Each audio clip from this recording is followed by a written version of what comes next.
My name is David Adès. I'm a poet based in Sydney and the host of this monthly poetry podcast reading series called Poets Corner in association with WestWords in Parramatta in Sydney's West. WestWords is Western Sydney's literature development organisation. Poets Corner is part of WestWords' public programming that celebrates the richness, diversity and insight that literature offers. Especially in these times, we thank the ongoing support of Create New South Wales, the Cultural Fund of Copyright Australia, City of Parramatta Council, Blacktown City Council and Campbelltown City Council, as well as the many project partners that have enabled us to continue to provide opportunities to writers and audiences, and long may it continue. We hope that this new world will see a sharing and a closeness of spirit.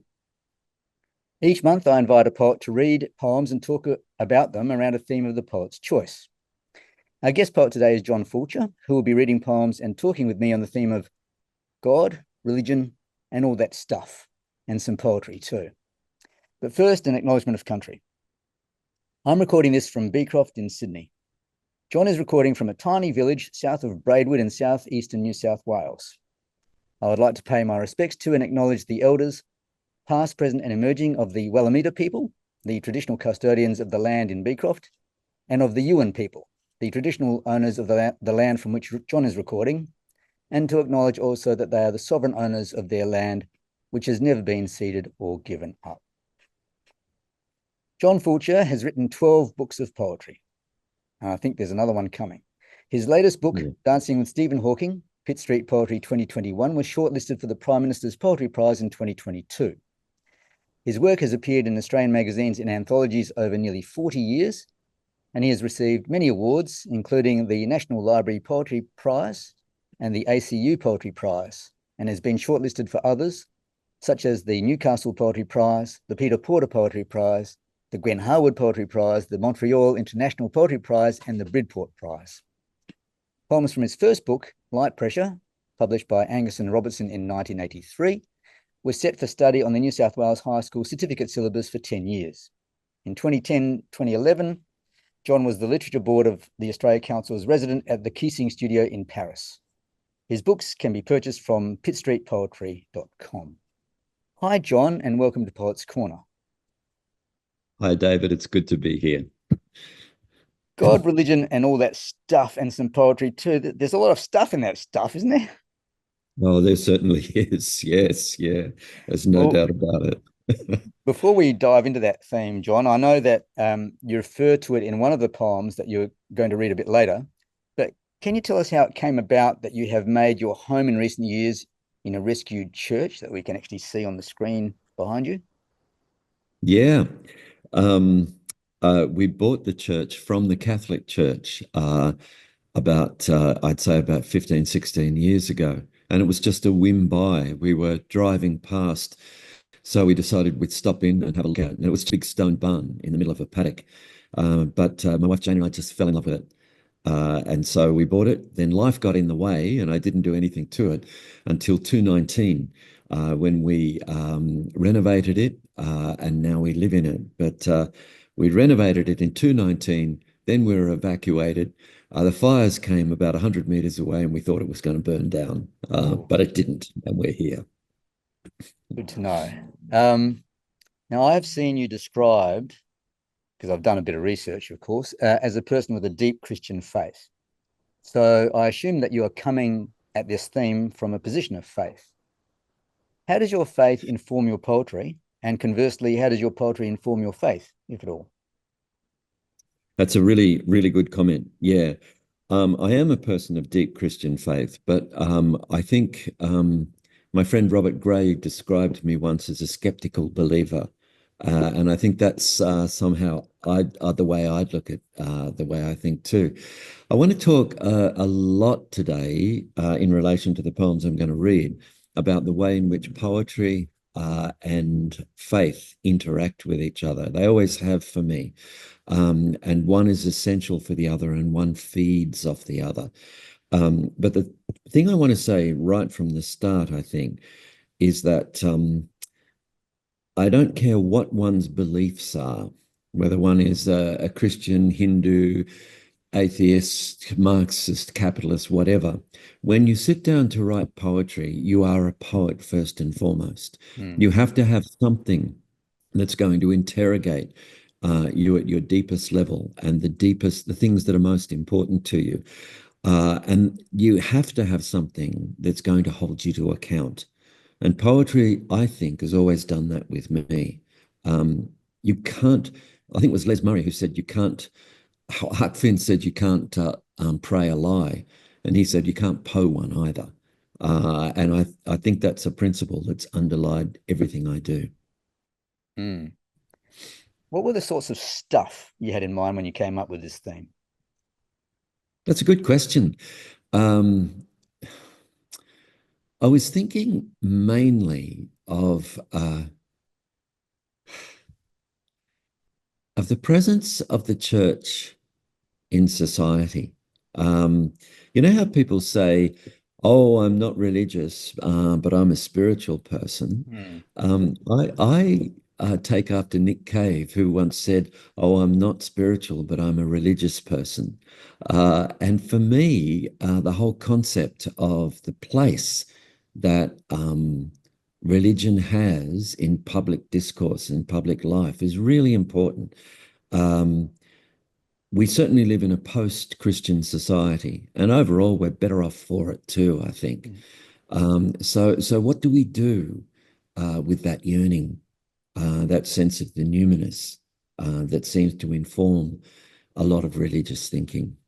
I think that's what I was thinking of with the stuff, David. I think the other thing I thought it just sounded like a snazzy title, so I throw it in as well. Fair enough. I mean, I think you've just kind of sort of answered this question, but I'm going to ask it directly. Sure. Is God, religion, and all that stuff a poetic theme or more of a framework for your poetry? Oh, gee, that's a really good question.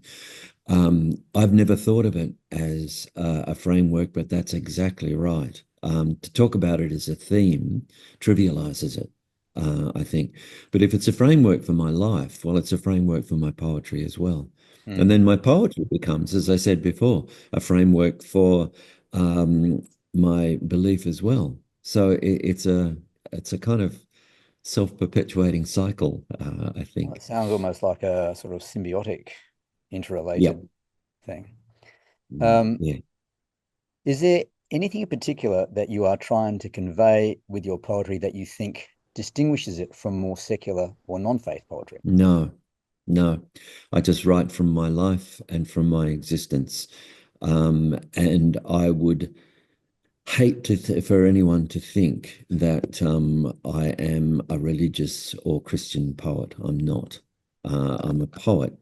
Um, I write, well, I don't even like to describe myself as a poet. I think I'm just someone who writes poems, but they come out from my experience just as they do with everyone. Um, I once, when I first started writing, I remember my first book, Light Pressure, came out, and it was reviewed in a Christian magazine. And the reviewer, who was also a very fine poet, and I won't name him, said something like, "This is a great book of poetry, but there's nothing here that distinguishes Foulcher's religious belief. There's nothing that says." I am a Christian. He said that's disappointing, and I thought to myself, and I still think it, that person didn't understand what poetry is for. Um, it's not there for anything to do with a declaration of what one thinks or believes. It's there, as I said before, to interrogate it and to ask questions about it. Mm. And I feel absolutely no qualms about filling my poetry with my doubts and leaving no resolution to that either. Um, Mm. so, yeah, yeah, I mean, I like that. I mean, poetry is always a question and very often not an answer.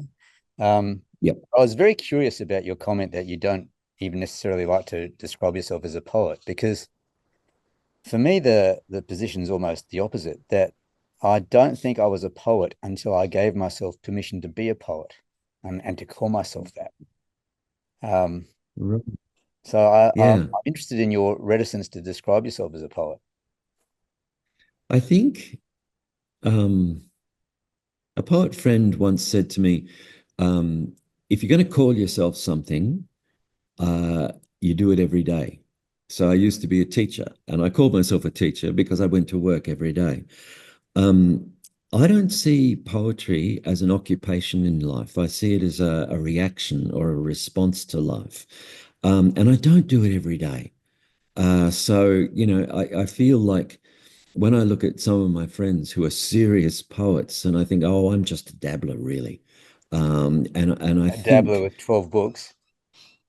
yeah, it's funny, isn't it? Yeah, I'd like to dabble you like that. I don't know how that's come about, but yeah. On the other hand, I am getting increasingly confident about calling myself a poet, even though I don't like it. A friend once said to me when I said, "Oh, I'm not a poet. I just write someone who writes poems," and he said exactly what you said, David. He said, "You've had 12 books published. If someone like you can't call yourself a poet, who can?" And he said, "If Mm, you can't, that's an insult to the profession." And mm. so I realize it's an ambiguous position, put it that way, All and right. a fluid one at the same time. Yeah. Okay. I was also interested in uh, your sort of reluctance, if you like, to sort of call yourself a Christian poet, because I was going to ask you where you fit, because there's a long tradition of Christian poetry or poetry of faith, and I was wondering Yeah. where you thought your poetry sat in the context of that tradition. I hope that I can provide one small brick in that. Um, and I don't quite know what I mean by that. I think in this country, the best book of religious poetry I've seen came out at the end of last century, and it was Kevin Hart's Oxford Book of Australian Religious Verse. Hmm. And there were, it was an extraordinarily good book. And there were poets there from all sorts of beliefs. And I remember, sort of, I had two poems in the book, and I just felt like incredibly privileged. I thought, look, I have added my small voice to this huge debate, Hmm. um, is about humanity in connection with the numinous. So I think, David, in the long run, it's not up to me to decide that. Um, I've always thought that poets are the worst judges of their own work. Hmm. If we believed poets, we have a lot of Nobel Prize winners in the country. Um, but I think it's best for you to step back and say those kind of judgments other people should make, not me. I just do Hmm. what I do. Yeah, fair enough. It's interesting that you mentioned Kevin Hart, because I'm doing a podcast with him in a couple of months. So Oh, right. just been Okay. corresponding with him last night about that. All right, I Yeah. think we could get onto some poetry, and the Well, first poem is very aptly titled "Belief." okay. I'm going to read that poem, and then we can talk about it, David. Yeah. Sure. This poem, by the way, was is the earliest poem in my work that I've got here. It was in my second book of poetry, which was called Pictures from the War, and it was published in 1987. Belief. I remember Richard Simpson, whose sister died. They took him from his Bible group, and he wept and denied it, but let the church grow back over him like lantana. There in the front pew, terrified of his emptiness, he stiffened into youth leader, easy prey to belief, his heart picked clean and dry. Was mine so different?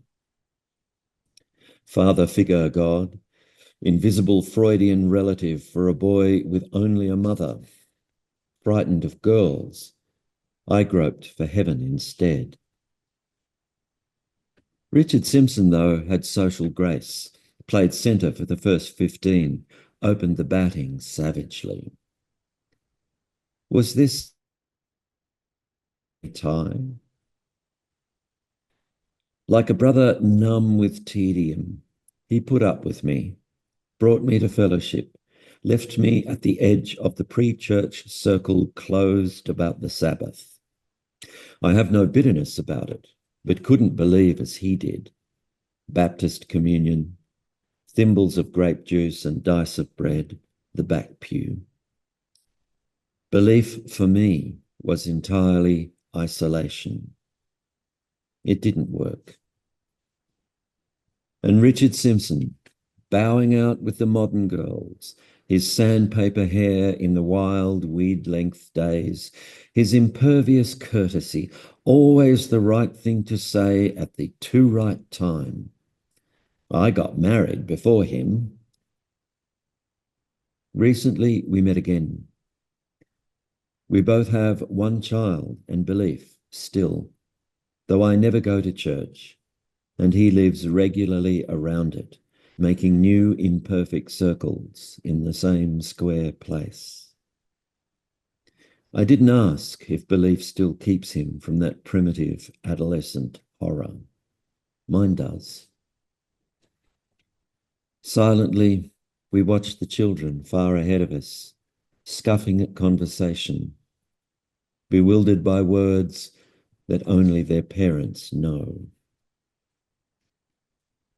So when I was sort of preparing to interview you about these poems, I sort of prepared a bunch of questions, but I realized that I'm only scratching the surface. So I'll ask you the questions, but if there are more things that you want to talk about in any of these poems, please do. Sure. Yep. Do you recall, John, what prompted this poem? Oh, I do. I think what prompted it was coming to a point in my life where I was kind of wondering, what is this all about? And it's interesting. My first book of poetry, as you said, was set for study on New South Wales HSC syllabus. And I'd go around to schools talking about it. And I was always amazed because when I'd finished speaking, the kids would say to me, you're not a miserable person. How come your poetry's so miserable? It always, I thought, I didn't think it was miserable. And so when it got set for a second time, they asked me for a list of the poems rather than just setting ones that they'd set before. So I thought, I'll get them. I'll suggest all these poems that are happy poems that are not miserable. So I did, and they all got set. And then I went around to schools, and after I'd finished talking, the kids would say, "You're not a miserable person. How come your poetry is so miserable?" And I realized that's when I think I first realized that what happens in poetry is not conscious. You don't choose what to say. The poem chooses you. And the underlying event in all my first book that I've never even stated was my father's early death when I was 9 years old. He died suddenly. And so my adolescence was pretty shitty and pretty insecure. And I think that sort of like, I remember finally making that realization that it was there, it was in all those poems. And I thought, I've got to address that. And when I did, I addressed my burgeoning religious beliefs at the same time. Mm. And getting back to it, the poem has to interrogate you, and it has to interrogate the things that are closest to you. This poem, sort of has to face the fact of, why did I have this sense of God? Why did I have this sense of numinous? Well, maybe it was just a father figure substitute, an invisible Freudian relative. Mm. And so you face it and you say, yep. And the poem takes you through it and you can't get away from it. And then you find out what's really happening. Pardon me, and where you really are. That's a long-winded answer, David. But that's about it. I was quite delighted to hear about this sort of the misery in your poetry because my mother used to be concerned about my mental health when she read my early poetry. She was, "What's wrong with you?" And so it's just what's coming out. Um, Yeah. I mean, and in interrogating this sort of burgeoning understanding and sense of belief, as you do in this poem and elsewhere, it strikes me that belief is such a huge and complex idea. Yeah. And I had trouble knowing where to start in response to this poem. I note that the poem doesn't try to define or explain belief. It actually shows us a couple of different ways of approaching belief. It's not concerned with any specific belief, but that, it presents belief in a sort of general abstract way, if you like. So that in a way, it is not so much about what is believed, but about the idea of belief itself. Can you say something about how you intended the poem to address the subject of belief, other than that you were just interrogating your own state at the time? Yeah, I don't know whether I intended to address belief at all. I think a poet's intentions often don't equate with the poem itself. You find that poems are like children, sort of you want them to grow up in a certain way, but they have this nasty habit of wanting to live their own life. And so what I think I've done with the concept of belief is try to embody it in the detail of my own life. I mean, I think one of the things I try to do with my poetry, or I don't try to do, it just happens. Everything is, I hope, embodied in physical or sensuous detail. And this one was just, thinking about my friend who I don't see anymore, Richard Simpson, that's a pseudonym. There was this sense of, I was very critical of his belief, but it wasn't like mine. Mine was much more intellectual and much more nuanced. Well, was it? Let's have a look at the way in which this develops. And in the end, I started the poem, David, I think, wanting to make a distinction between me and him. I ended up realizing that we were a lot more similar than I thought we were. I think, and that's the final couple of stanzas about the children and the words and all that sort of thing. I think the other thing about the ending, the kids are bewildered by words that only their parents know. What's the language there? I think, sort of in a sense, the poem ends up by talking about poetry itself, and there's a connection between belief and poetry. So if poetry can be embodied, I mean, if belief can be embodied the way you're asking, is it embodied in poetic language? Because is poetic language the closest thing we've got to what's not language? I've always described poetry as trying to find words for the things there are no words for. So, and that's belief, isn't it? So I think that's a pretty amorphous answer, but that would be where I'd get to, I think. And that would explain the toing and froing and the contrasting between your sense of belief and the manifestation of Roger Simpson's belief that Yeah. that that you're exploring it without being prescriptive about it. Yeah. Yeah. Yeah. I think so. Yeah. Yeah. I think that's true. Yeah. I felt a tension between the espousing of belief throughout the poem and then phrases like terrified of his emptiness, easy prey to belief, and if belief still keeps him from that primitive adolescent horror. I think of belief as moving towards something, but these phrases suggest to me that belief is potentially also running away from things. How do you Yeah. reconcile that? Yeah. I think I'd say there are two kinds of belief. There is a belief that you've just suggested, but there's also a belief, a kind of belief which is a shield from life. And it's my feeling that a lot of fundamentalist religions use that kind of belief. It's a belief that is, I think, sort of both of us in this poem, me and Richard Simpson, both have a sense of the whimsical cruelty of life, but you don't want to face it, do you? So you sort of hide behind some kind of belief. So you're right, David. I think if the poem is about anything, it's about trying to distinguish between those two things, between belief, which is largely, sort of destructive to the way in which we live life, and belief which helps us flourish, I think. Mm. And one last question on this poem. Can you elaborate, John, on what you mean by the line, "Belief for me was entirely isolation"? Yeah, that's a really good question. When I went along to church with Richard at a local Baptist church, and all I felt the whole time that I was there was, what the fuck am I doing here? Sort of like, there was like, I talk about the pre-church circle. It used to happen that the boys and the girls would form these circles where they would chat, but not together for some reason. And you'd sit in these circles. You'd have to wear a shirt and tie, which was horrible and that sort of thing.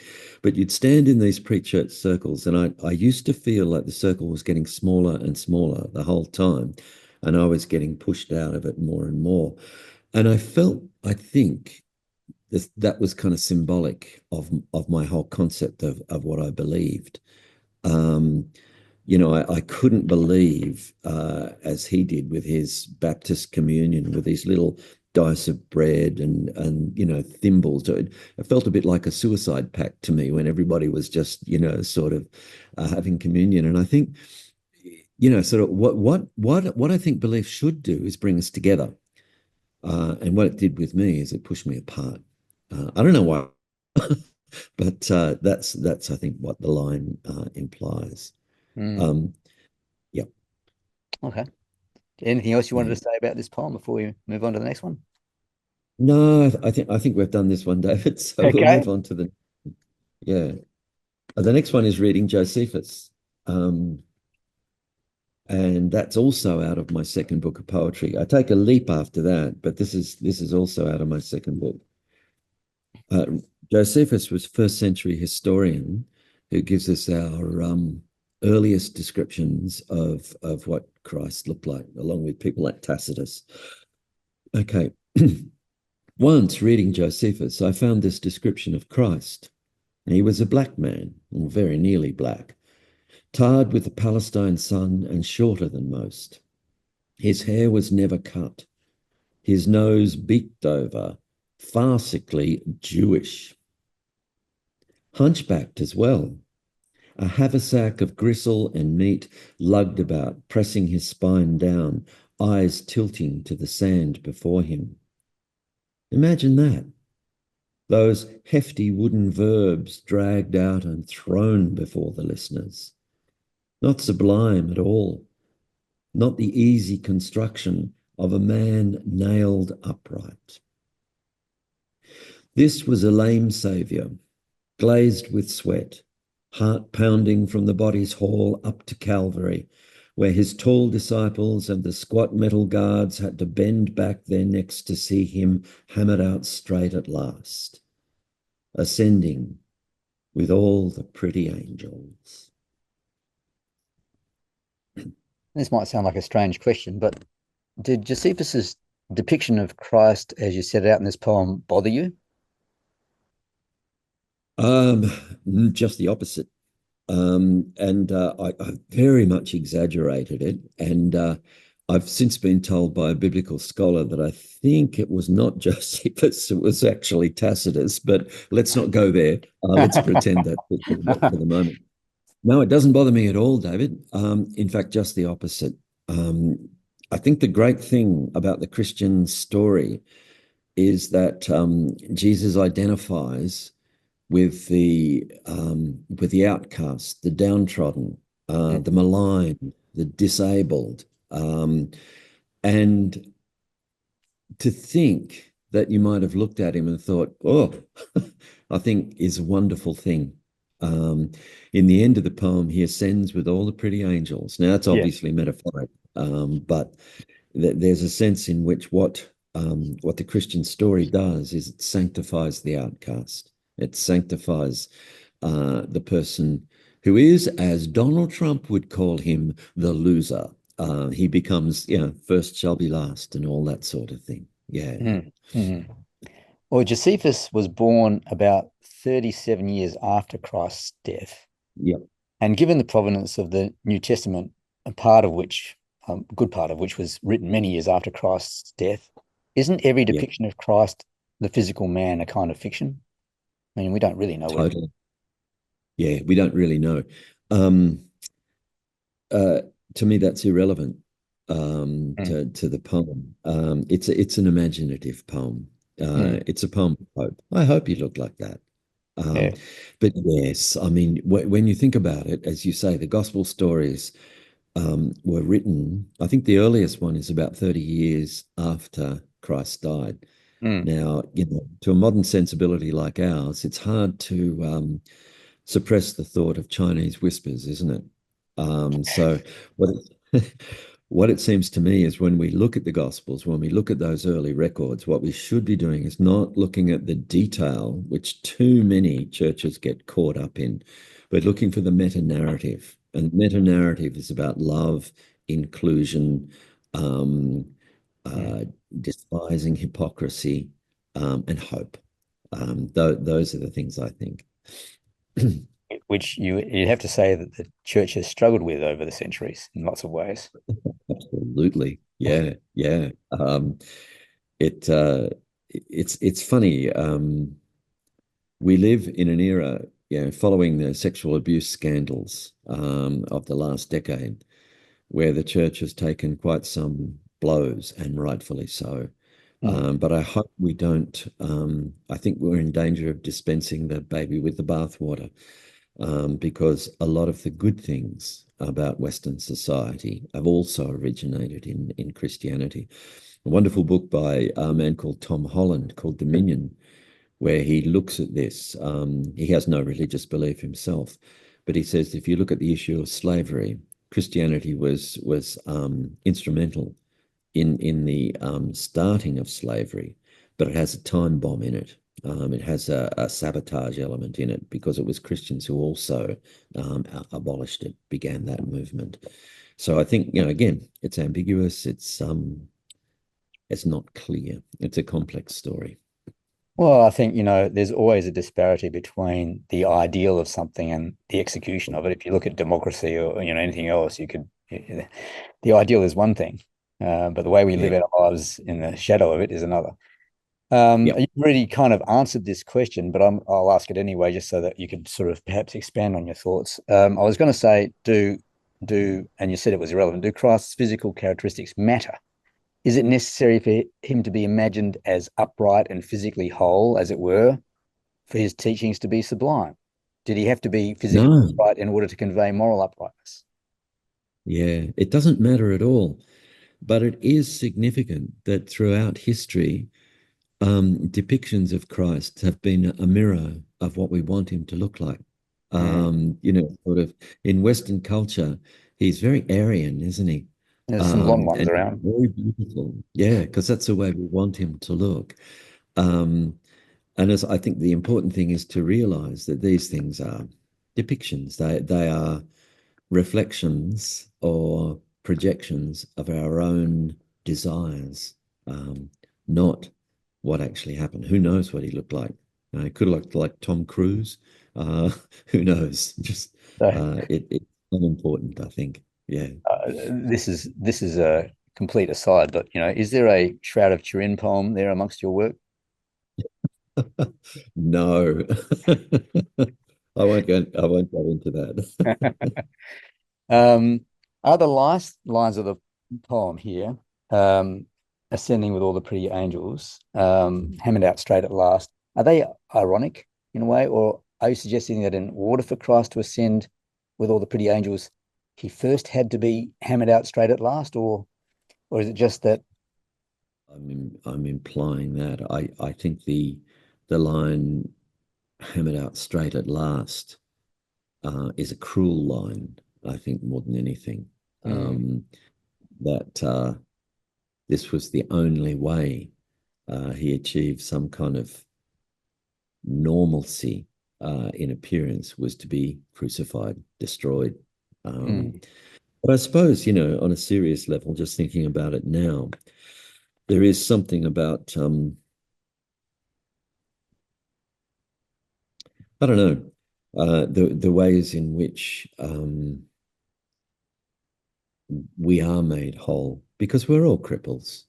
There's no doubt about that. And so how are we made whole?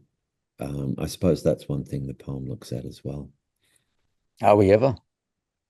No, probably not. No, no. Not in this life, and we don't know if there's another one. Yeah, that's right. Yeah, All right, would you like to read another one? yeah, sure. Um, in the poem Belief, I said I never go to church, but that changed. Strangely enough, I go regularly to church now with all its frustrations. And what changed, what made that change, I think, was my wife Jane is an Anglican priest, and for her, ritual and liturgy is really important, and it's become increasingly so for me. But I think increasingly, I felt that belief and religion are not individual things. They don't exist, but that the only way they really exist in any meaningful way is in community. And just as any community we live in, we have enormous disagreements with people. So we have to accept that in church communities as well. So this poem is from my 1996 book, The Honeymoon Snaps, and this is called Why I Go to Church. Why I Go to Church. Often, in the stone yellow light of a Sunday morning service, waiting to get home, I'll feel something in the congregation's forgetfulness, something for a moment, more real than commerce, more physical than a touch, a kiss, humming with the echo of stars, the thin ice of galaxies on those nights when everyone else is asleep. At communion, only the instant of kneeling, the few whispered words, a taste. I'm reminded then of sunset from a headland. Over the river, houses nestle, and the yachts are moored like pelicans. Two children on the sand, running and hurling themselves among fingers of seaweed, resting on a moon-polished tide. This moment that doesn't drift away, which is stored forever in the list of all remembered things, some of which have happened. I confess, while we're on this sort of religious theme, I'm confessing that this poem surprised me because the title to the poem suggests something, and my imagination then goes, well, why does he go to church? And I didn't imagine the way that this poem would unfold, which is a good thing, really. I mean, that's what poetry does. And it seems to me that this poem embodies how the process of writing a poem is often a dance with mystery. And here it seems to flirt with the ineffable, really.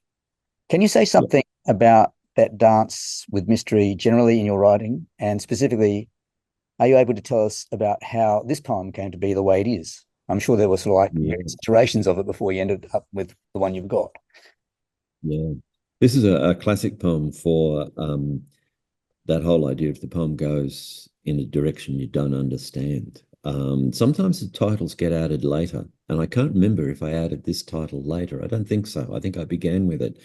But I did feel when I was just reading it then, well, why I go to church implies I'm going to give a reason. But if you're after a reason, you certainly don't get one in the poem. You're left none the wiser. And I think, David, that's the dance with mystery really strongly. But the most important thing I think about this poem is its physicality. Sort of like in questions are answered not in the abstract. They're answered in the physical detail of life. And it's poetry that goes in, that feeds into the physical detail of life. So kneeling for communion, I'm reminded of this whole scene of the headland and all this sort of thing. How does that answer the question? I think that's up to the reader to decide, but it must be this physical detail. When I used to teach poetry to kids, I'd ask them, sort of like, does poetry use concrete or abstract language? And they'd all know poetry was really deep, so I'd have to use abstract language. And I'd say, no. What poetry does is it uses, by and large, these are sweeping statements, of course, but it uses concrete language. What it does is reverses the natural flow of language. The natural flow of language is to go from the concrete to the abstract. So, sort of primitive human beings see a tiger, they feel fear. So the tiger leads into that concept of fear. But poetry pushes it back the other way. Poetry says we're not interested in the mind as such. We're interested in the mind embodied. So Blake writes, "Tiger, tiger, burning bright in the forests of the night, what a mortal hand or eye could frame thy fearful symmetry." And there we are meant to we feel fear and power and awe rather than being told about it. And I think in a much more modest way, that's what I was doing in this poem. And when I look at it, it's broken into two stanzas. The first stanza ends with the bigness. What church does in a strange way in this tiny little room is it gives you a sense of the ice of galaxies, the echo of stars, but then it takes you also into the small concrete detail of life where things are embodied. And I've always thought if you can't find meaning in the small, the mundane, the everyday, then you're not going to find it anyway, because that's the way we live. And your poetry generally dancing with mystery? Yeah. I think one of the later poems I'm going to read, Dancing with Stephen Hawking, which I'd like to leave till the very end if we get that far, embodies that dancing with mystery, I think, really strongly. But you dance with mystery, but you dance on the earth. That's the really important thing, not in your head. So yeah. To many non-believers, I imagine there is a mystery about faith too. Like what is it that people believe in? How do they believe in the absence of evidence?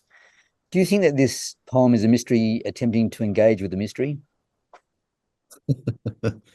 I think that's well put. I think that's exactly what it is. Because it it not only doesn't answer the question, but by the end of it, it's added about 4 or 5 questions to that original one. So yeah, I think that's exactly what it does. Yeah. I was struck by the start of the second line, the words "waiting to get home," which appear so early in the poem. It seems to me that you have only just arrived.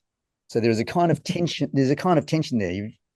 Can you say something about the juxtaposition of that line so early in the poem with the title "Why Go to Church?" and then you're waiting to get home? That line's a really important one. I think, and it's really important that it's on. It's in there early on because, honestly, for most of my life, going to church was a case of how long have we got to go, and there is this sense of doing this by duty, by obligation, and all I want to do is get home and watch the football, or something like this. But I think then what it implies with what follows, which I hope is a really rich and sensuous experience, that doing things out of duty and obligation, often it's not something to be sneered at, because it often leads to the strange and the mysterious. And it gets back to that question, that statement I made in the first place about being religious and not spiritual. When people say, "Oh, I'm not religious, but I'm a spiritual person," what they usually mean is, I like going for walks along the beach at sunset and soft furry animals and things. They've got no idea what they mean. But what they mean is I think, and this is me being very harsh, I know, What they mean a lot of the time is, I want all of the benefits of being religious, but none of the obligations, none of the responsibilities. And for me, that idea of having responsibilities, and that's why, sort of we have responsibilities on a social justice level as well, on a forgiveness level as well, when we don't want to. And I think it's really important that this experience opens after the narrator has said, I don't want to be here, which I think is really important to the whole poem. I think you picked that up well. Yeah. That's what I try to do, but I don't always get it. And look, Sorry to sound I know I shouldn't ask poets to explain lines of poetry, but we're having a conversation. I should leave poems to speak for themselves, but I can't help myself. I want to know what you were thinking with the words, the congregation's forgetfulness. I think it comes back to the line you've already noted, waiting to get home. It's almost like the whole congregation is in a shroud of forgetfulness, sitting here thinking about other things, and what they've forgotten and all that sort of thing. But I think, and I'm just thinking of this now, David, it also suggests something about forgetting what's outside while I'm in here, Yeah. which increasingly is the narrative thrust of the poem. So church as refuge, as sanctuary. Yeah, not quite. There's another poem I want to read later about a church, which shows that it's not quite a sanctuary, and it's not quite a refuge, but it is a place where we open ourselves to possibility. That's a better way of putting it. Okay. You mentioned a little bit about the end of that first stanza. The canvas of the poem is expansive. The echo of stars, the thin ice of galaxies, the moon-polished tide, the stone yellow light. Is it reaching out and all-encompassing? Is it saying, this is all God's creation, let us rejoice? Is it a benediction of sorts, or did you have other things in mind? Yeah, I think it is a benediction, very much. But in the light of that, it is a case of saying, let's reach out and enjoy the glory of creation. But then, what's the last lines all about? This moment which doesn't drift away, which is stored for the list of all remembered things, some of which have happened. And I think the other thing the poem does is right at the end, it asks us about something tangential to the poem, which is the concept of memory and the whole notion of memory. Everything remembered happens because it happens up here. But not everything happened as we think it happened. And then, of course, in the light of the particular poem, well, how does that apply to religion? If of what's physically happened and what hasn't. That leaves you to ponder that. You preempted some more questions of mine, because what also happens is what's imagined. I mean, it hasn't happened, but it has happened in a sense. And sometimes memory is a strange thing. Sometimes you remember things which didn't happen, but you imagine them. Yep, that's right. Mm. And I think David, that's the other thing the poem is about, and I think it's all my poetry is about too, is the power of the imagination. The power of the imagination to create a narrative in life. I think the romantics, Shelley and Wordsworth and Coleridge were big on this, that the imagination wasn't just fanciful. It wasn't just a kind of daydreaming. It was a social force, that nothing exists without the imagination. And the imagination also takes us towards the eternal, I think, as well. We don't, and these are sweeping statements, I know, but we don't experience God through the intellect. We experience what I'd call the numinous, the other, through imagining it, not anything else. But yeah. Would you go so far as to say that faith is an act of imagination? Absolutely. Yeah, very much, very much. The interaction between faith and imagination is very tight. I don't know if faith is an act of imagination or if there is just a kind of symbiotic relationship between them. Might be a better way of putting it. Mm. Are you suggesting when you say this moment that doesn't drift away when you get towards the end, that there is something holy in the moment and that you have received Yeah. it in a way that perhaps you receive communion? Yes, exactly right. Yeah, yeah. That in one sense, I think the poem is implying that the whole of the physical world is an act of communion. Communion is, when you think about it, it's a shocking act. What Christians do in communion is that they eat the flesh of Jesus and drink his blood. That's a shocking act. It's really physical. Um, and I think it's a template for the way in which we should approach life. We should eat and drink life, not think about it, but eat and drink it. And that I think is where what the observation about the headland and the kids and all that is all about. Yeah. Well, I'm ready to eat and drink another of your poems. Okay. Well, the next one is quite long, David. I hope that's okay. That's good. It's the Sunset Assumption. Um, I'll just say a couple of things about this one before I start. As you said at the beginning, in 2010, the Literature Board gave me a residency in Paris for 6 months. And that was an extraordinary experience. It revitalized my writing. I thought I'd given up writing, and I applied just on a whim, thinking I didn't stand a chance. I had to get my wife to come and read the email 3 times because I thought it was wrong when I got it. But it completely revitalized my writing, changed the way I write, I think. But the thing that struck me from living in 6 months in Paris was I thought it was going to be a great cultural experience, and it was. What I didn't realize was it was going to be a great spiritual experience. And I use that word advisedly there too this time, in the sense that the churches there I found absolutely overwhelming. We lived, our studio was about 3 minutes walk from a church called Saint-Gervais-Saint-Protas, which had a community of nuns and monks. And they were all quite young, and we'd go to Vespers in that church.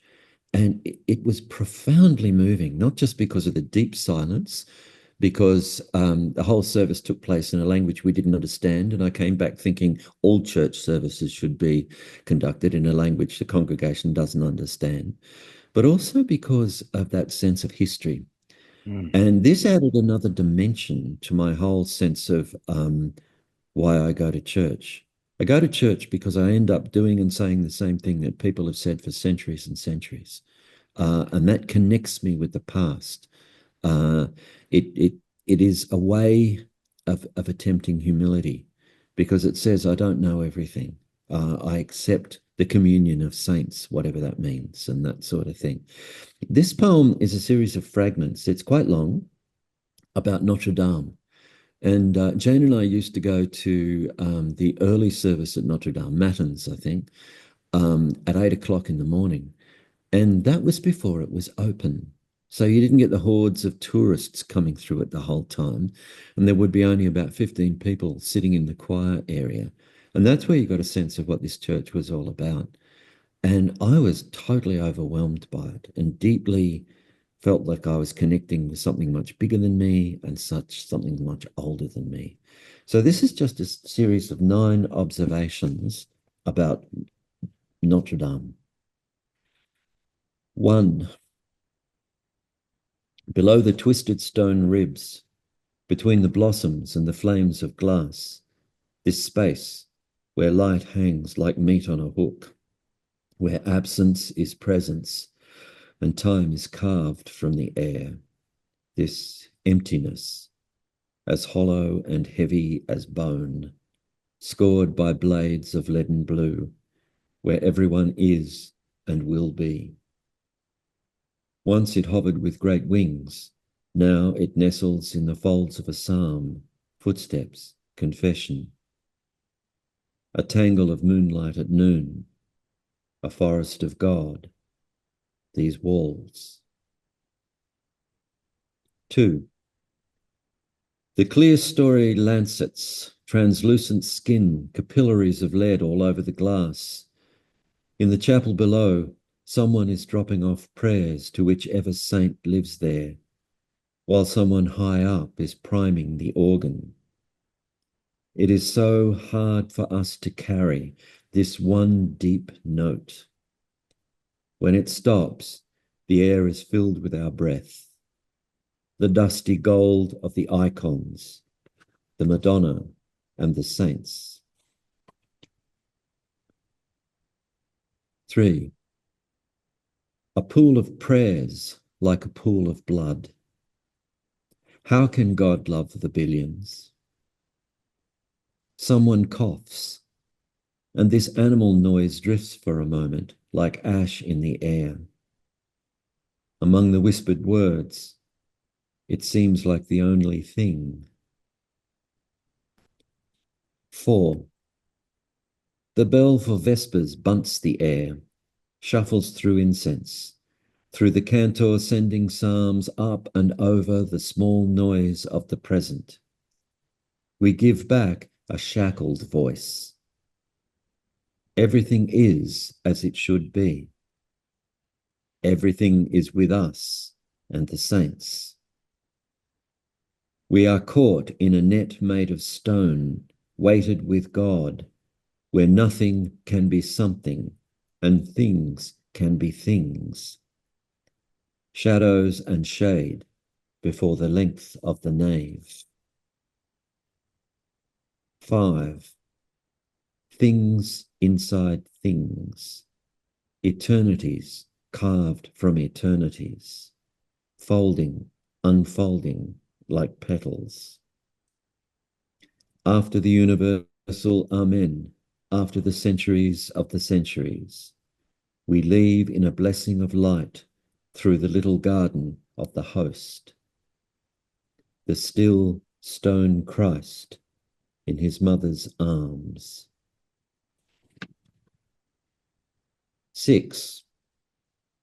Outside, the truth about things, the machinery of paradise, awkward and angular, buttresses pressing the walls, packing the dark within the frail mortar. You think of some fabulous insect as it crouches before flight. You see wings unfolding and shadows over the sun.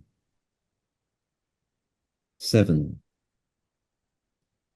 On the sunny side of worship, no one is particular about all the things you should think or where a dream should go. The delinquent wind sneaks up on the Virgin and slaps at her rain-stained face.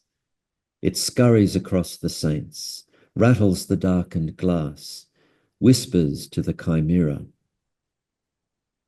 8. Always ready to leap, the chimera are the mercenaries among spirits. Their horns are perfunctory, their wings superstition, but their arms are all flex. In the rain, their gnarled silhouettes are black. In the sun, they seem darker. Balanced on the stone edge of holiness, they have made their peace with the angels. They keep an eye on the earth. They guard the monstrous bells. 9. The bells break free in the dusk. They clamber out from the stones. They stumble across each other, calling the same thing over and over, calling it differently and again. They rush and jostle and pant for breath. They feel around in our bones. They are all flesh, all body. They are nothing at all. They trickle and pool like dew. They fill the space they are given. They surge through the alleys, over the river. They swell against the quays, splash back into echo. They leave the world glistening and wet, and everything in absolution, everything runs into air. Well, I want to tease out a few of the very many strands in this poem, but then I think at the end of doing that, I'll open it to you to say what else you want to say about this poem, because there's so much in it. You talked a little bit before about physicality and the physical aspects of it's almost like a grounding, if you like, of things. Mm. There are numerous references in this poem to the physical characteristics of Notre Dame, from the twisted stone ribs and flames of glass at the beginning to the bells at the end. What do you think the poem is saying about the symbolic or other effect that these characteristics produce in believers? Yeah, I think the basic thing the poem says is that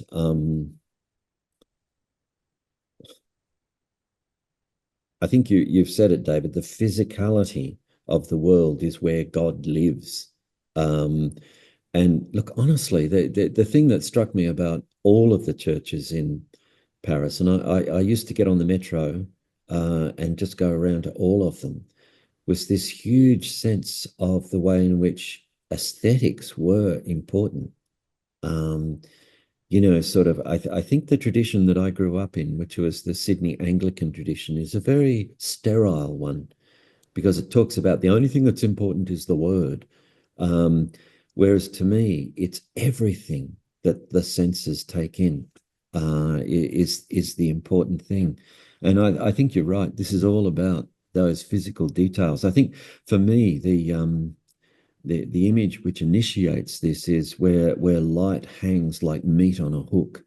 You can't get much more physical than that. Mm.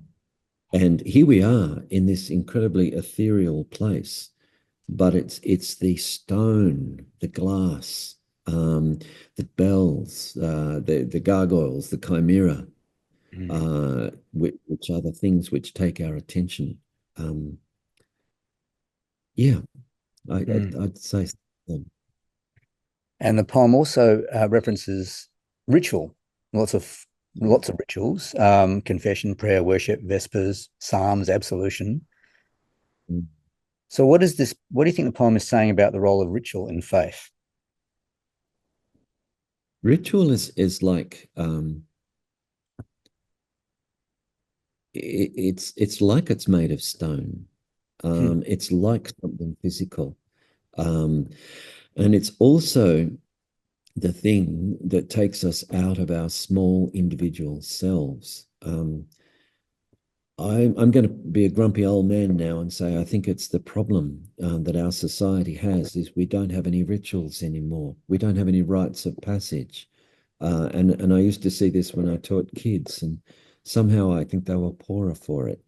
Um, and I think the church is one place where rituals become extremely important.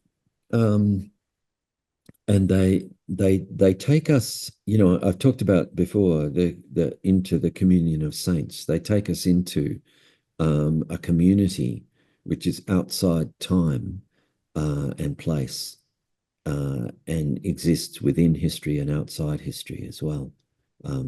That's how I feel. So, sort of like I used to sit there when I first started going to an Anglican church, very traditional one with Jane. I used to sit there when we get to the Nicene Creed and say, well, I don't believe this and I don't believe that, but I do believe this. And you think, yeah, after a while, I thought I'm really missing the point. It doesn't matter what I believe and what I don't. I'm saying things that people have said for hundreds and hundreds of years. I'm saying that those things that people have said are more important than my small life and my tiny brain. Um, and that's what connects me to the physical world and the non-physical one. I think so. I don't think that it makes you a grumpy old man to observe that, we're missing out on rites of passage. It's pretty well documented, even in the Yeah. men's movement, the need to, and people like Robert Bly to establish ritual again, Yeah. so that, men understand the transition from boyhood to men. And there's all kinds of rituals that have been developed in that movement to try and make up for the lack of ritual that's happened.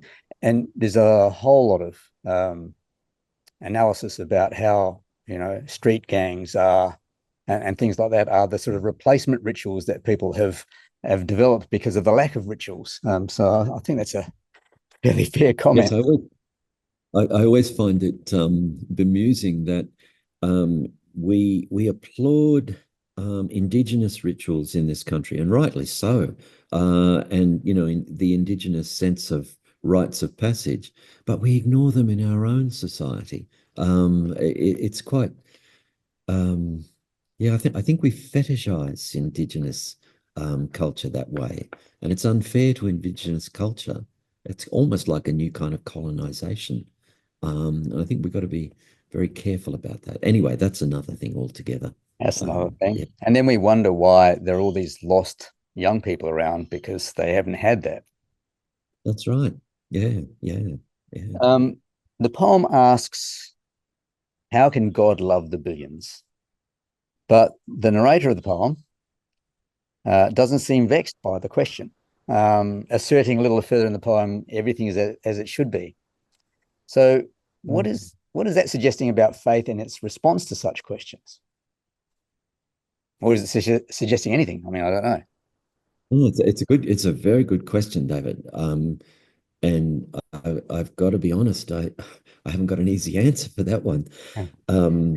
Yeah, I suppose just thinking about it now, what it suggests is we hold these things in tension. That wonderful incident in the Bible where Father brings his son to Jesus to be healed. And Jesus says, if you believe, he will be healed. I don't know how literally to take all this. And the Father's response is really profound. He says, I believe, but help my unbelief. And I think it sums up all of us. All of us believe and don't believe. And it's that tension between not believing and believing that sort of, I think, holds us and makes life worthwhile. I'm just thinking, the most recent poem I've written, which I'm not reading today, called The Existential Wallaby. I talking about a conversation between me and my wife, and I think I say, we talk about God and things, how hard it is to believe, how hard not to believe.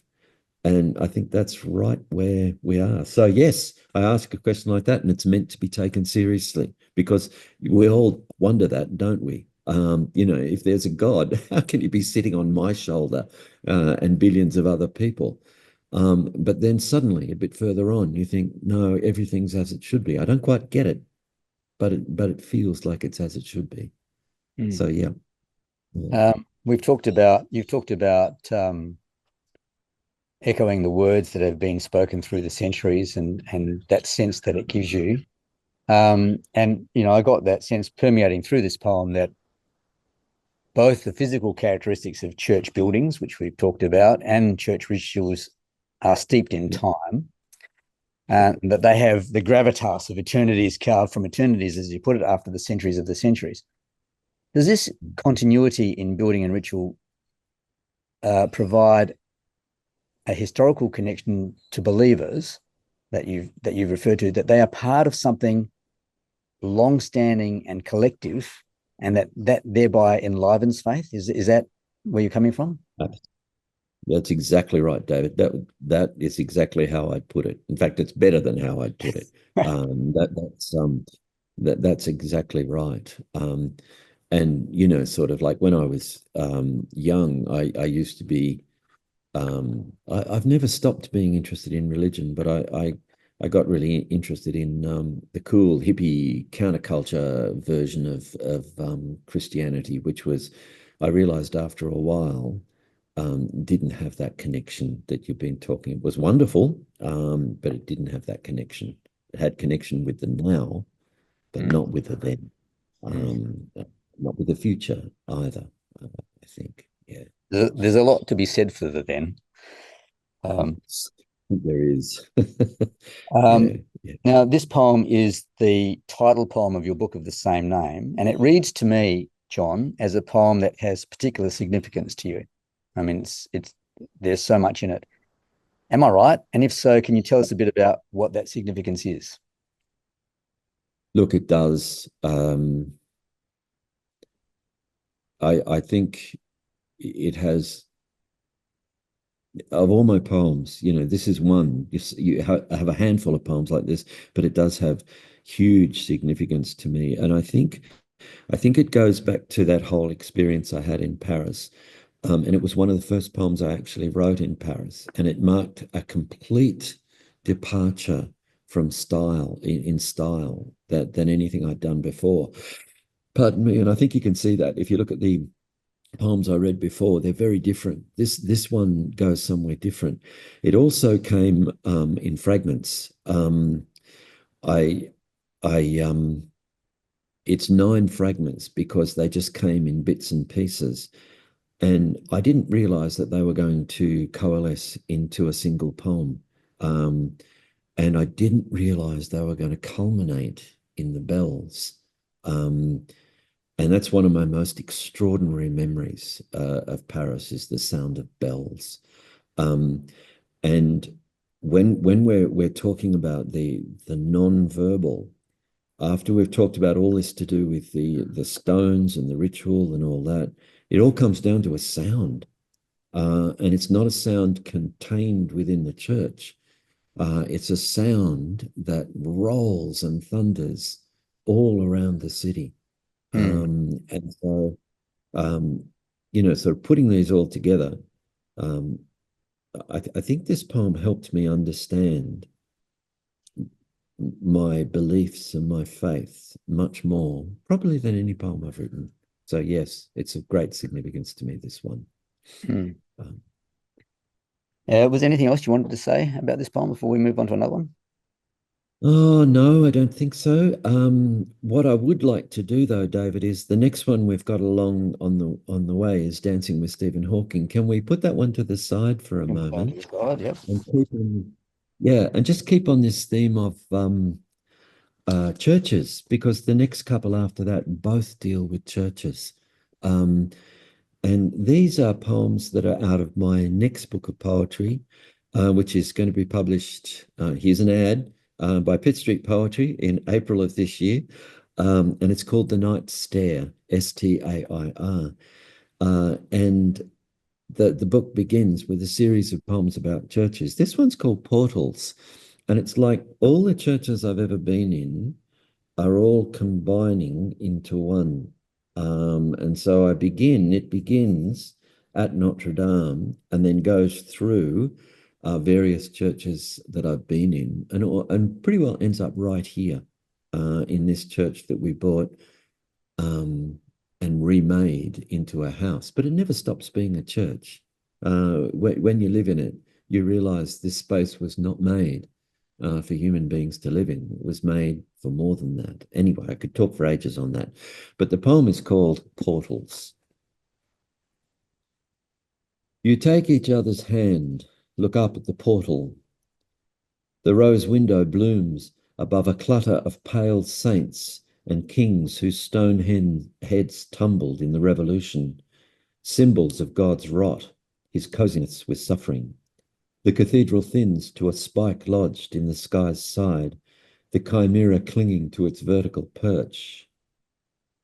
Inside now, you think of a nave of grass and raised earth, a line of lichened pillars, the vanished rites of dissolution ruins, where the roof is a sweep of clouds and windows are portals for the frost to preach its rule to the absent monks.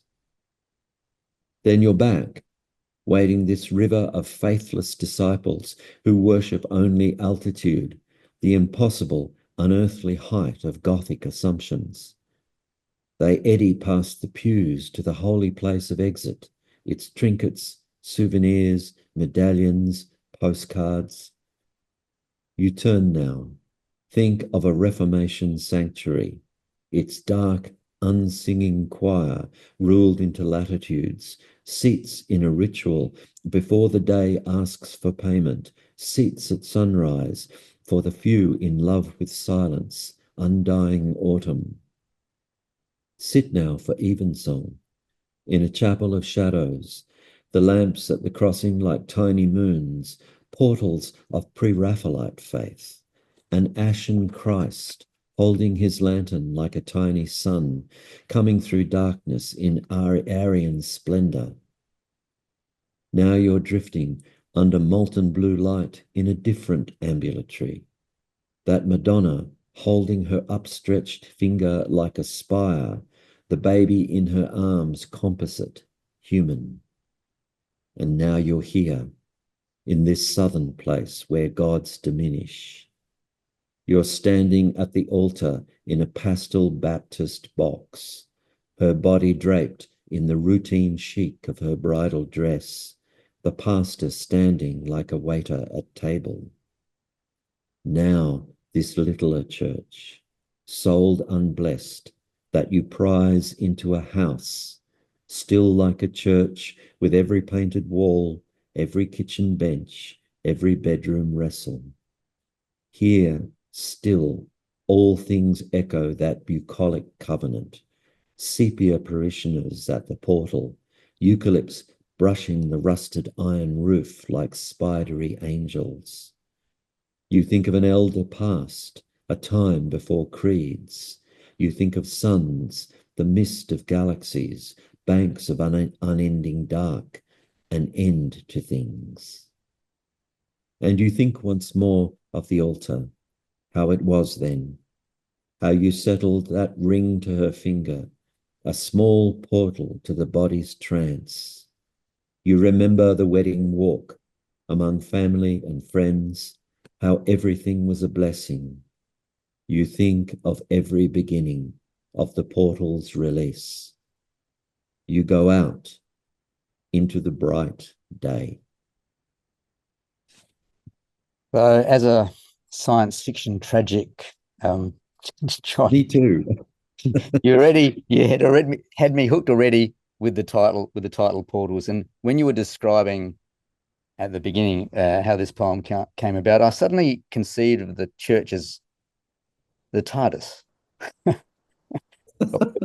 Yes. Anyway, obviously, when I hear this word portals, I want to know where the poem's going to take me, and including in the title the word portal, either as singular or plural, appears 7 times, and there are portals into memory, portals into faith and love in the poem.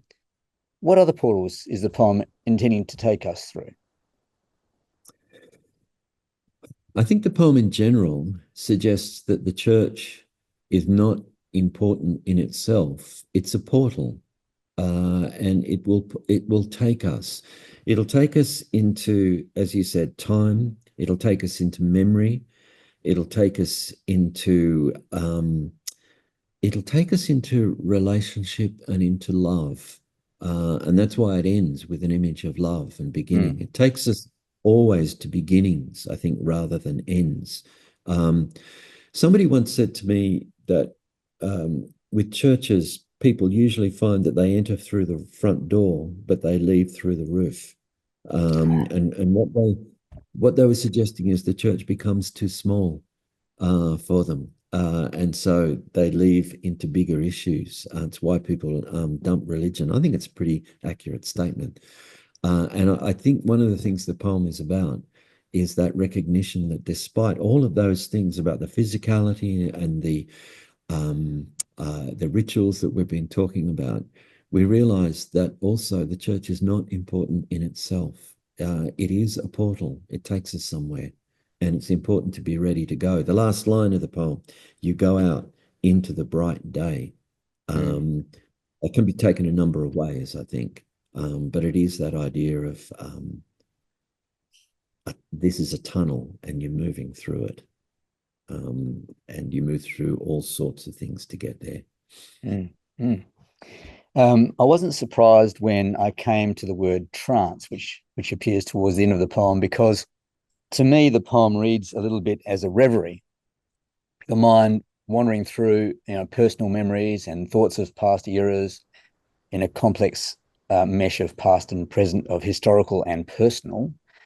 It's a poem that is here and now and also drenched in time. Can you say something about what you are aiming for in juxtaposing these different elements in the poem?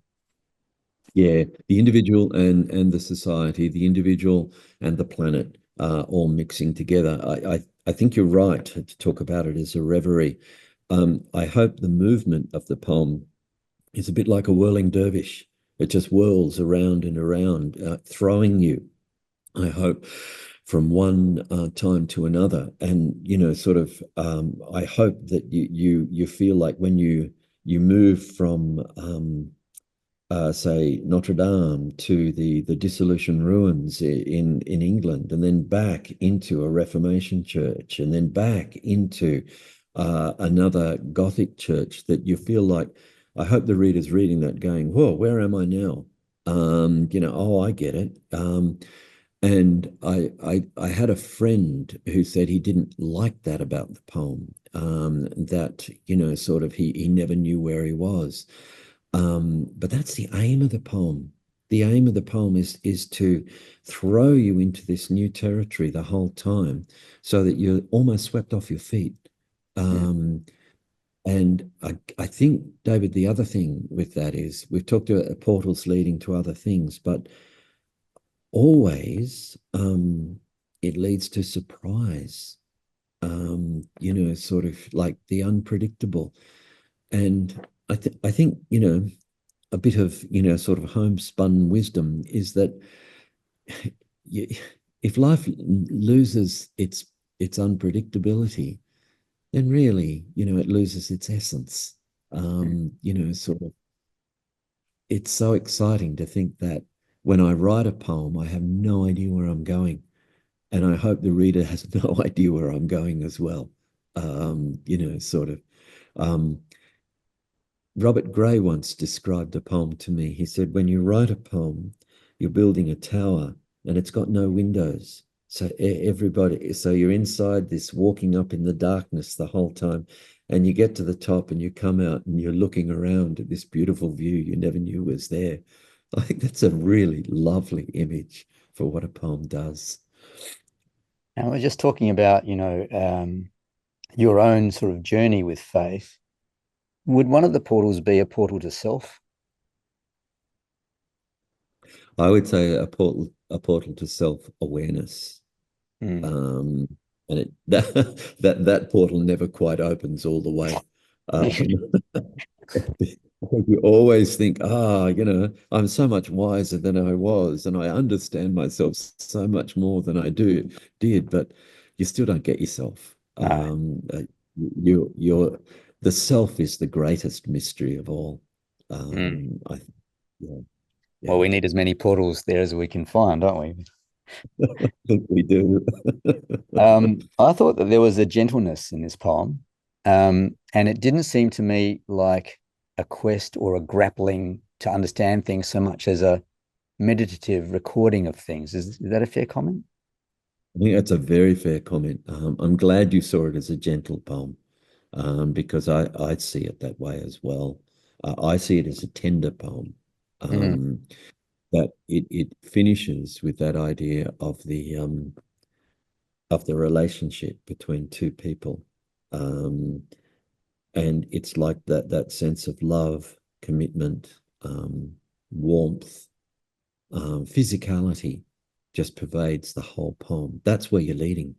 mm, It seems to me there's a wholeness of experience and person there that the portal of the church should lead us to. mm. There are many phrases in the poem that strike me as the surface of something deeper, which is probably true of a lot of your poems, that remains unstated. Phrases like symbols of God's wrath, or a nave of grass and raised earth, the vanished rites of dissolution ruins, this river of faithless disciples, and so on. What are you hoping readers will take from such phrases? I think is that readers will take a sense of I'm going to say the oxymoron like qualities of life.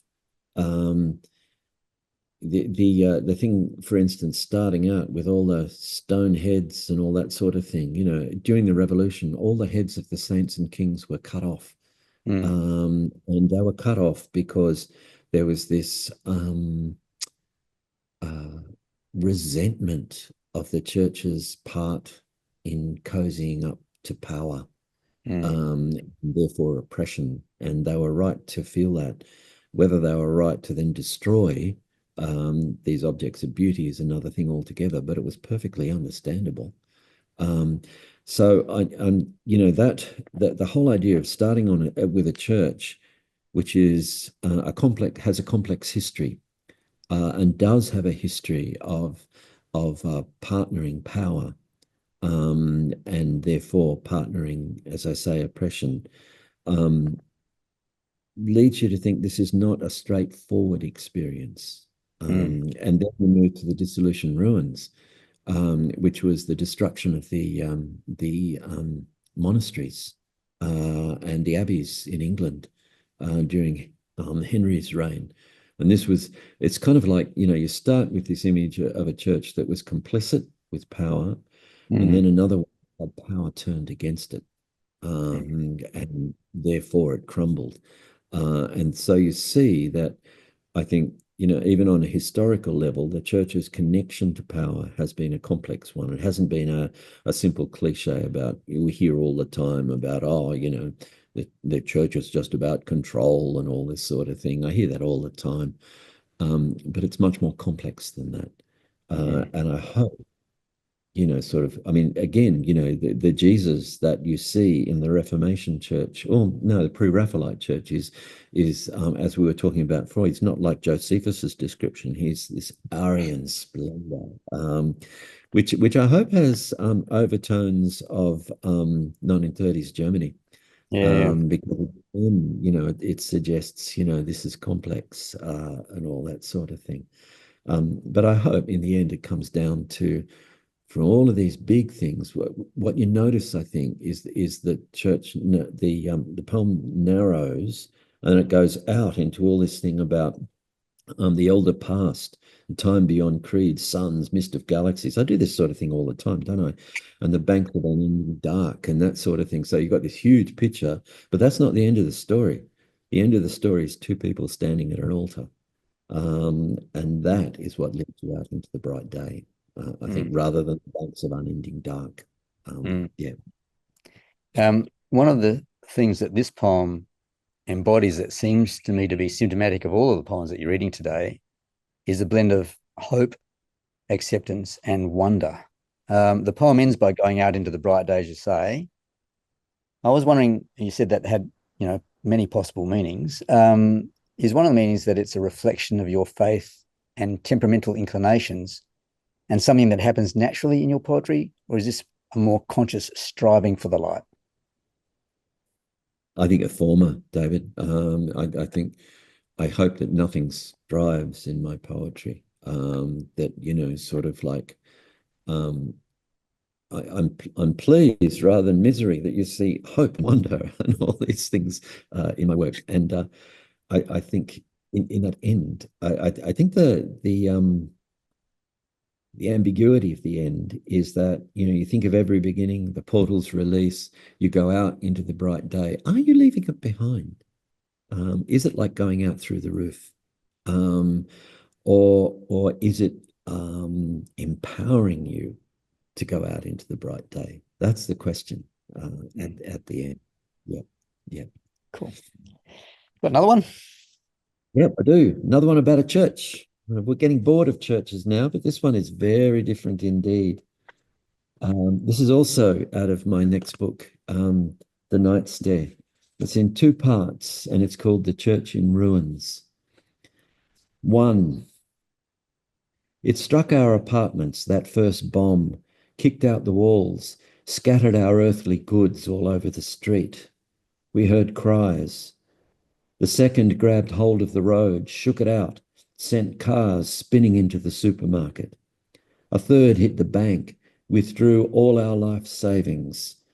An ATM lurched past us, tumbled like a gymnast into the grocery, where fruits split like livers or spleens, it was all dismemberment. Then another bomb and another, until only the church stood beneath its spire, its holy transmission turning its other cheek. We took shelter there in that stained glass trance, that calm. Then the rose window blew in, showered us with shards of heavenly truth. 2. The nave is a net of dust, splintered air. The walls are crusts of shadow, the floor a sea of grit, the pulpit listing over the pews. At the altar, a splintered frieze of the Lamb and the risen Sun, a rusty glow across an empty chalice, deciduous gold apostles. The light in the sanctuary is a dull, ashen scratch. It is not unlike nightfall. The church creaks as if at sea. A trickle of voice from the priest, his prayers about cost and forgiveness. We huddle here, those who are left, and we wait among the wailing angels who reach for us with their cracked, pale hands. So the church in ruins of the title is, in this poem, a very literal church, but is this poem also metaphorical? Yeah, I think so. Sort of it was my response, I think, in the early days of the Ukraine war. I remember seeing a church smashed to ribbons by Russian bombs. And I thought, sort of like traditionally the church is a sanctuary. I think in one way, sort of it says two things. That's no longer the case and never was the case. If you talked about before about the church being possibly a refuge or a shelter. It's not. The church should not shelter you from life, and it won't. But it's also about the fact of a society in which increasingly nothing is sacred. And therefore there's no sense of the other, and no regard, and how we degrade ourselves with that. I remember seeing these pictures of this bombed out church, just feeling not even a church, sort of, and it reminded me of what happened in Rwanda, where people were huddled into churches and then the churches were set on fire. And in one sense, I think also what the poem is about, the problem of evil, the problem of pain and suffering, that sort of God shall we say, cannot or will not, I don't know, protect us from suffering. That's not part of the deal.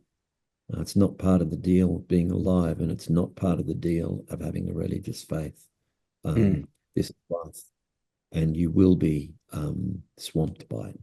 So I think does that answer your question? Yeah, it's interesting. I mean, some of those things I intuited, but it's good to get your elaboration of them.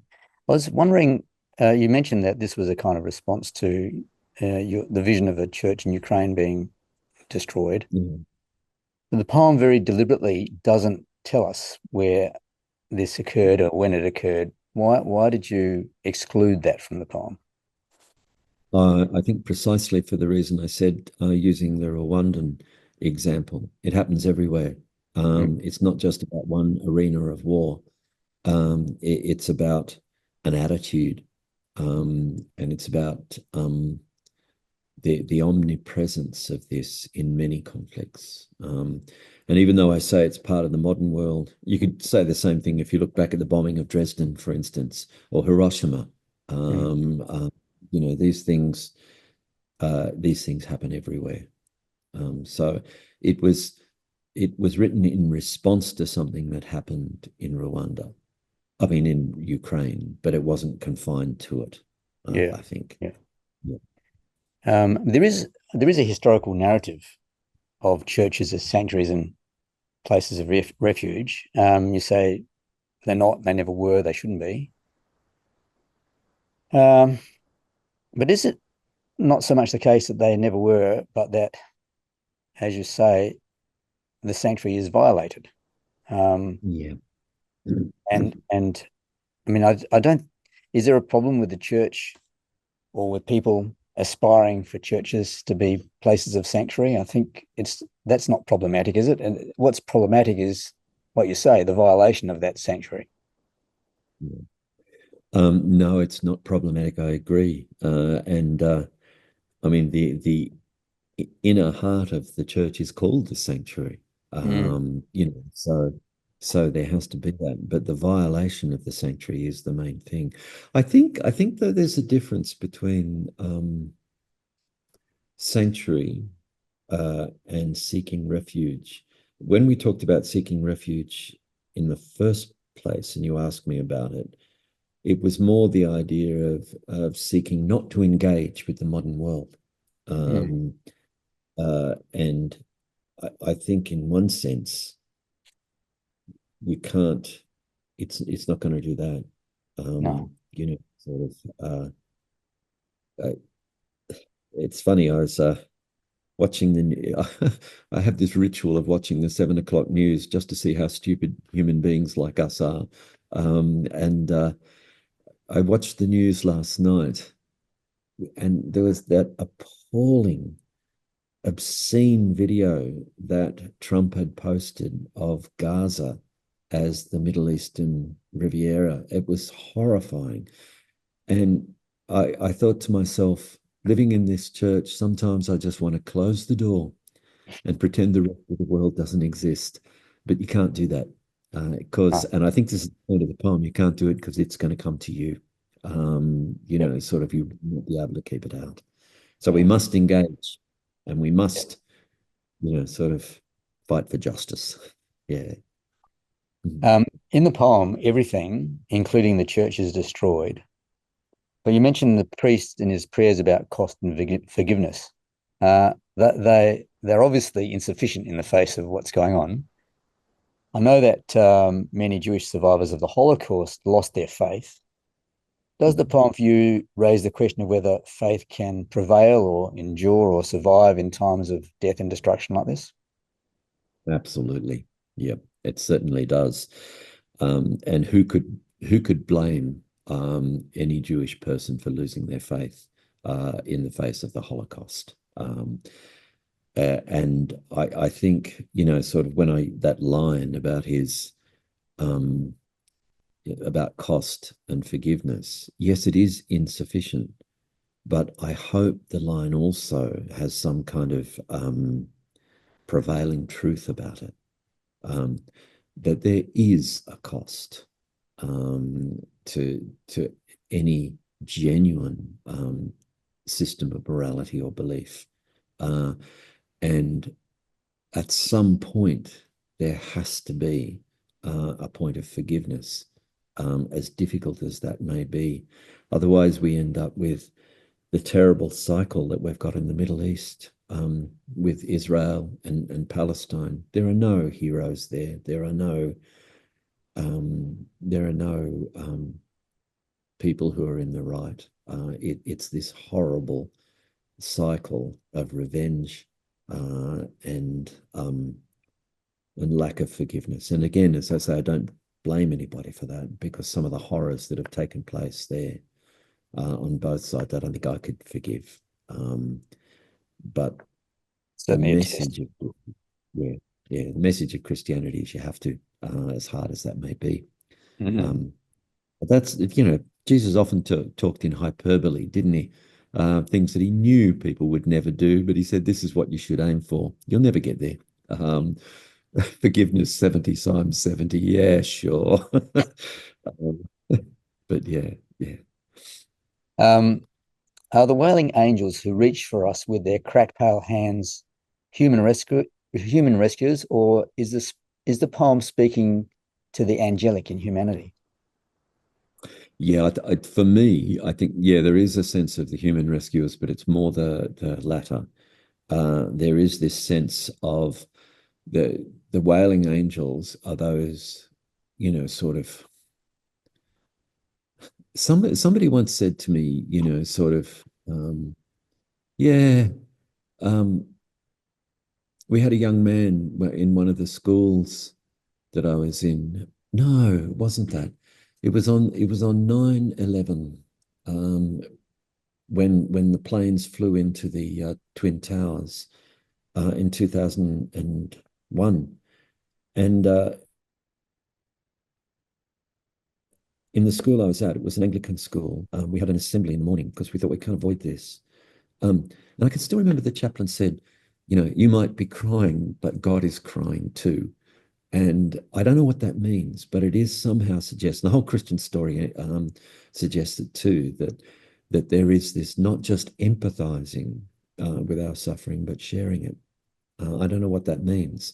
And so the wailing angels, who might be the angelic in human beings, but they're also the part of whatever God is, who wails as we do. It's a horrible thought in one way, but yeah, that's what I would say is the last line there. Is this poem in a way about redemption despite catastrophe? And what role do you think redemption plays in your poetics? I don't think it goes that far. It might hint at redemption, but I think the poem suggests it would be presumptuous in the face of this kind of suffering to talk about redemption. Redemption in poetry, that's a difficult question, David.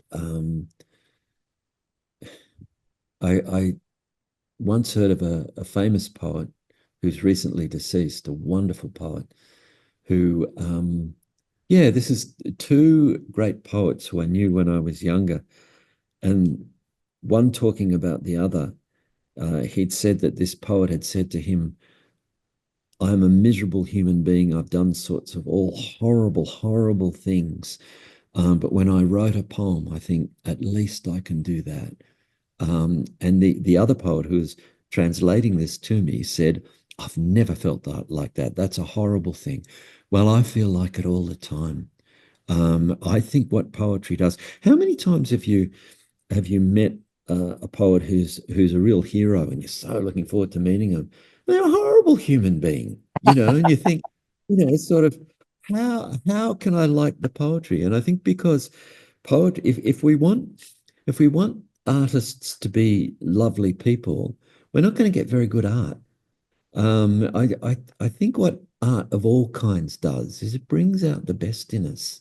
It captures the most beautiful in us, no matter how horrible we are. Think of the art of the painting of Francis Bacon, those horrible images of the screaming popes and things, but how beautiful they are. And I think that in that way, art is redemptive, because it reminds us that despite the depravity of our natures, we are also angels. We are also capable of this. Um, does that answer your That's question, a good I think? answer. I like that answer.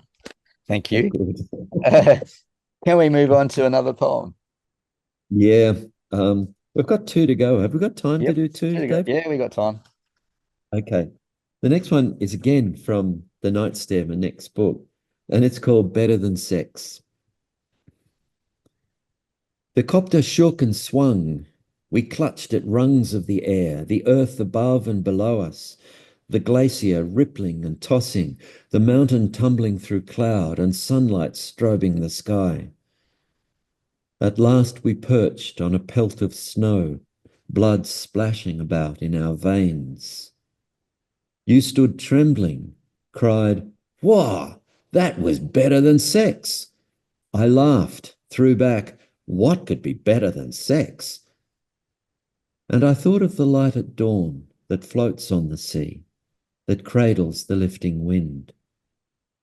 I thought of light like a feather drifting from branch to branch, a breeze full of spindly shadows, a stained glass light, the sky blue habits of the nuns and the monks, silence like syrup, prayers about to be said. I thought of dusk light, susurrant, across your shoulders and arms, how the day fades and everything ebbs, how the body grows free of itself and breath is everywhere, how the soul is made from skin. I think for your next task, John, you should put together an anthology of poems titled Better Than Sex. I think I could get a lot of them. It could be good. Um, it's a great title for a poem. Um, and it's interesting to me, and I've had this conversation with some poets about how light, the idea of light, somehow insinuates itself into every poet's work. It's one of those things that's hypnotic for poets.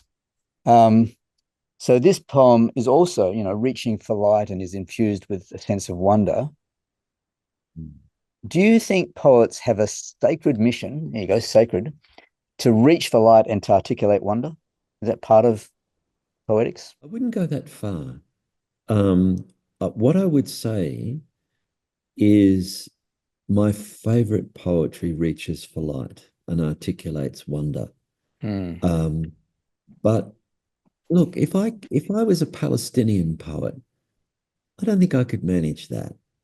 And I'd say, Some of them do, and they do yeah, in the face of it, in the face of it. it's amazing. I'm in awe of that sort of thing because,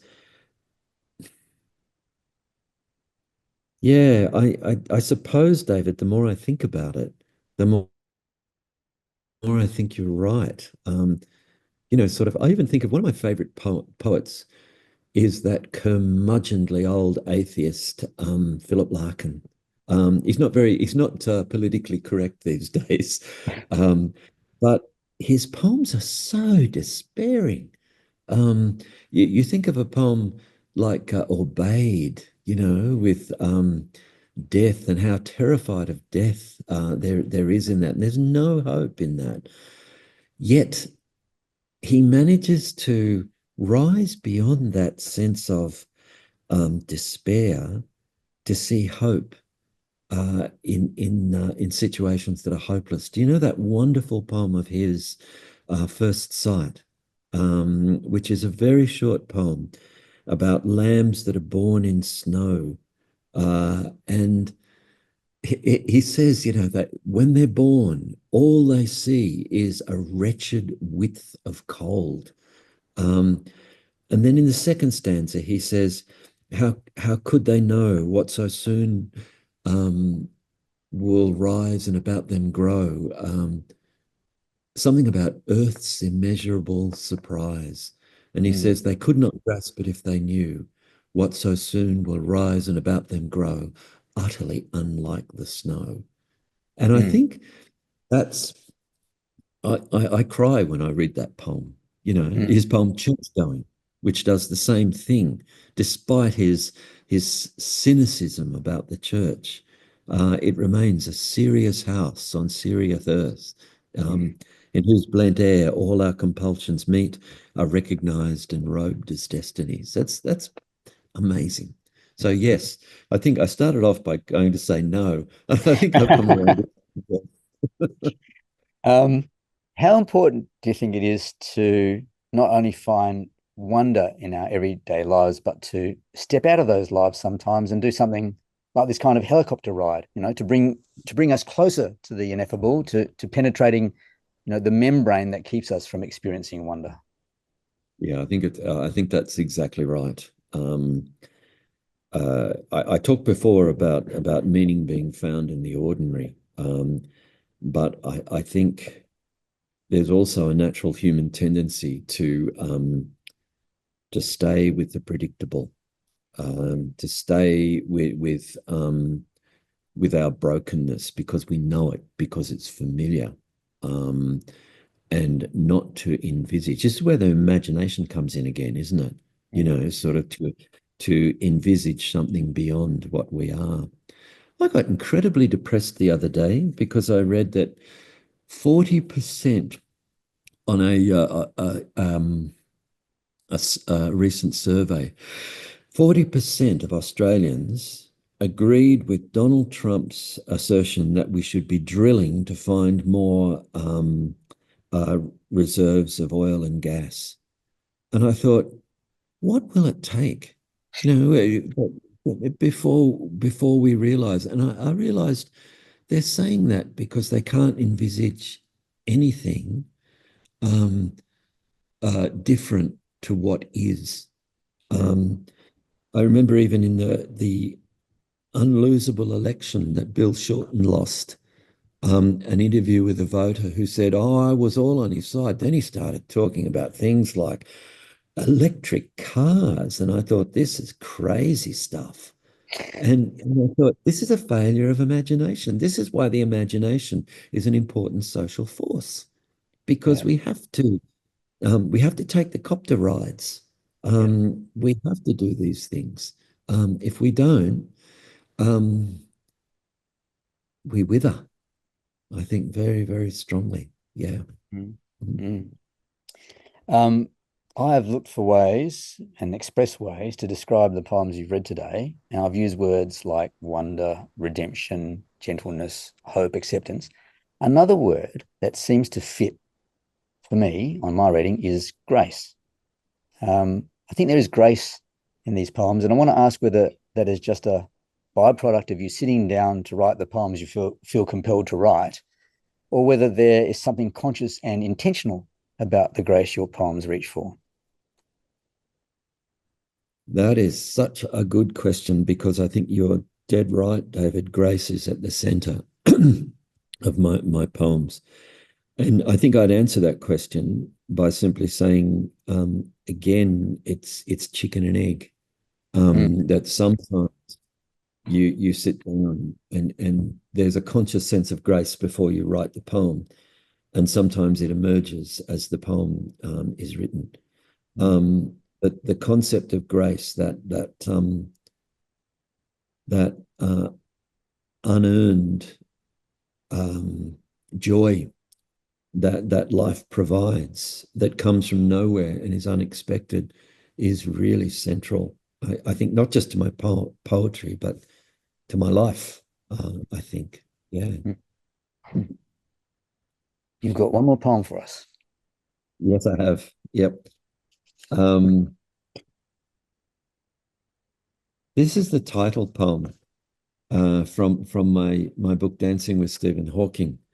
And I'll just give you a bit of background on this.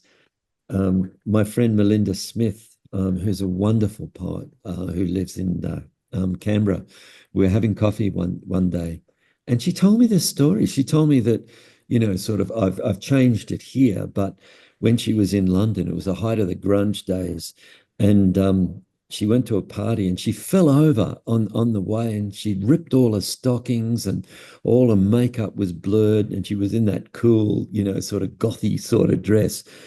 And she got there and she's hanging around. I don't know how she got to this party. I don't know how she got invited, but she said this woman came over and said to her, he wants to dance with you. And it was Stephen Hawking in his wheelchair. And she just went over and, you know, sort of did her moves and he did his moves, and that was it. And I said to her, Melinda, I said, that's a fantastic poem. You should write that. And she said, I've tried several times, but it looks like I'm big noting myself. And I said, would you mind if I had a go? And she said, go for it. It's all yours. And it's one of my favorite poems I've ever written. So here we go. Dancing with Stephen Hawking for Melinda Smith. I was living in England. Punk days they were. On my way to the party, I fell and scraped skin from my knees, tore my stockings. No matter, they were punk days. and I looked the part, blackroot blonde, makeup slurring my face. And there she was. He wants to dance with you. And there he was, seeping into his chair, mind in the machine. From a distance, I'd thought him all thought, the body's ruin, savaging desire. But something simmered there. He rolled across the wooden floor like a ship leaving harbour, adrift on a wide sea. I did my best punk moves, spasmodic thrusts and jumps, while he swayed left then right in his choreography of wheels. I tried not to stare. We moved until the music slammed into silence, left everyone talking too loud for a moment, like the noise of insects in the dark. I don't recall talking at all, only the time given. Walking to the station, I stopped, looked up to a moonless sky, wondering whether that cloud was a cloud or a galaxy. And I thought of the dance of asteroids, the merciless pull of black holes, red giants and white dwarfs, breathless nebulae. I thought of the atoms in my eyes spinning and spinning, and the torrent of light surging through me, soaking me to the bone as I stood looking up with my bloodied knees. I have to ask you, what was Melinda's response to that poem?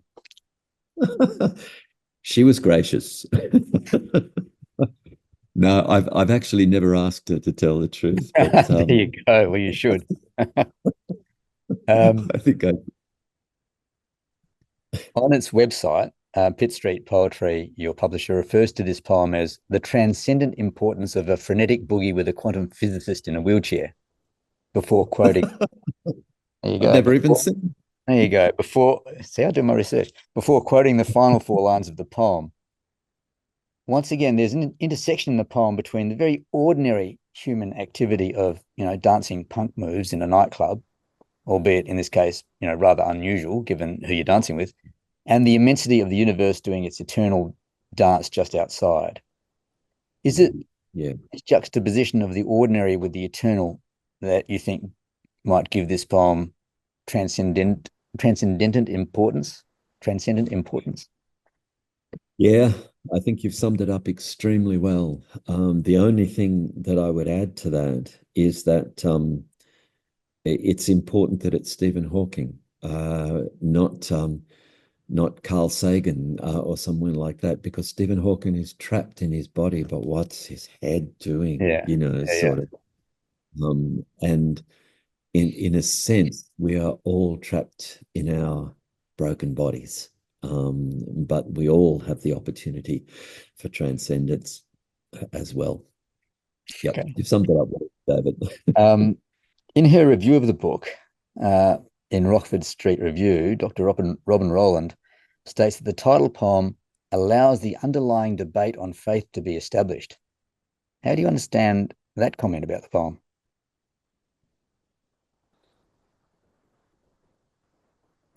Well, I hope it's true. And I think it's why I left it till last of all. Because there's, in a sense, what the poem is about our smallness, our bloodied knees. It finishes on the image of bloodied knees. But the glorious sense in which the universe is rushing through the narrator. And it is a moment, I think, of transcendence which justifies faith. I hope the poem says, despite our brokenness, the brokenness of Stephen Hawking's body, the brokenness of my bloodied knees, the immensity of the universe's possibilities and our place in that is still open to us. So yeah, that's faith, isn't it? So yeah, I'd say so. Yeah. Okay. Which again is that's the one I'd like to finish with. Yeah. I know that black holes have a relentless gravitational pull, but in your lines, the merciless pull of black holes, red giants and white dwarfs, breathless nebulae, I intuit that you're referring to more than simply gravitational pull. Well, what are you suggesting in these lines? Ah, the dance of the universe, I think, sort of, which at times will be a gravitational pull and a horrible one where no light escapes. And at other times will be breathless nebulae, we're full of light. And red giants and white dwarfs are kind of caught between those two, aren't they? Because they are the growing and dying stars as well. So I hope there's something also there about the process of growth, destruction that just keeps going and going, and is a delight in itself. Yeah, we come back to light again, don't we? So that's We do. Yeah.